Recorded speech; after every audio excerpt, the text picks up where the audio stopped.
Quelles sont tes racines et tes fondations? Mes racines et mes fondations, d'abord, elles sont canadiennes et québécoises. C'est quelque chose que je n'aurais pas dit si j'habitais là-bas. Et c'est quelque chose qu'aujourd'hui je dis parce que je n'habite plus là-bas, en fait. Donc, elles sont d'abord là et elles teintent ce que je suis, en fait.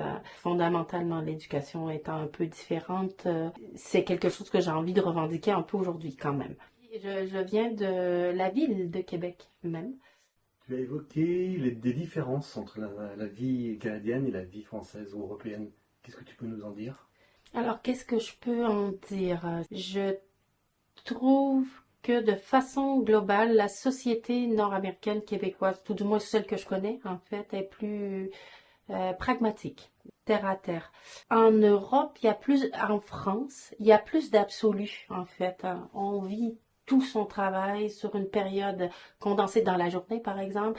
Puis après, on a des grandes périodes de vacances où là, on est à fond dans les vacances et dans le plaisir de la vie. Et après, on se remet dans une dynamique.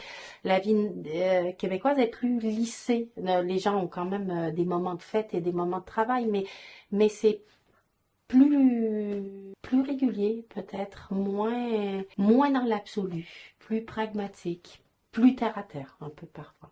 Il y a deux questions sur le Québec qui me viennent. Déjà, le choc thermique entre Mm. Québec et le sud de la France. Comment tu le perçois? Alors le rapport à la température, au début quand je suis arrivée en France, je trouvais ça très exotique. On n'est pas arrivé dans le sud directement. J'ai commencé par Grenoble, donc l'acclimatation était quand même pas trop difficile. Quand on est arrivé dans le sud de la France, je trouvais ça très très exotique. Mais c'est pas ma température de confort. Le climat méditerranéen est très enviable. C'est pas mon préféré, mais très enviable. Mais quand je suis arrivée, c'était très très très exotique en fait, hein. Ça avait un côté ouais, vraiment nouveau, hein. Et le rapport à la langue, l'anglais est très très présent. En fait, c'est la seule langue étrangère qui nous entoure. La grande différence, c'est que c'est la seule langue étrangère qui nous entoure. C'est la seule qu'on apprend.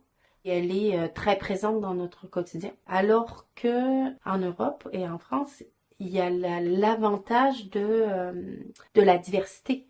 En fait, il y a beaucoup plus de diversité. Donc, et ça se voit, même ça se traduit de façon très concrète à l'école, où les enfants apprennent plus qu'une seule langue étrangère, parce que les frontières font qu'il y a de l'italien, il y a l'espagnol, il y a l'allemand, il y a l'anglais.